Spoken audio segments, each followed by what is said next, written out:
Comics of 100 Years Ago, July 14th, 1925. It's Little Orphan Annie by Harold Gray. Daddy is showing Sandy and Annie the farmhouse. He says, "This is the main living room. Of course, it's just rough and plainly furnished, and not large, but comfortable and all right for a farmhouse."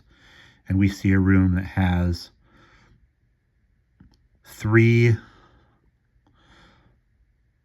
French windows, or 4 French windows going across it with sofas in between. Some of them look like they're wicker sofas.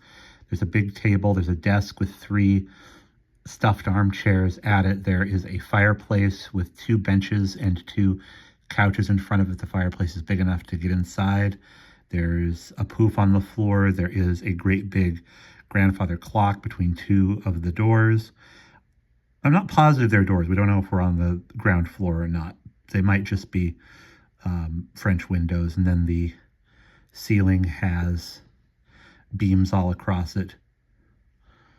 And this is the time before TV or even really gathering around the radio. So the focal point of the room is really the desk, but you have the fireplace back where in 100 years you might put your projector or flat screen. Now they are out on the patio. Annie is under a big spiral umbrella, or not spiral, it's just concentric circles. Daddy's smoking his pipe and he says, "Of course, Mrs. Warbucks likes to entertain quite extensively, so we need a few extra rooms." Annie says, "A few extra rooms? Why, I bet there are 100 rooms in this house. It would take all week to count them."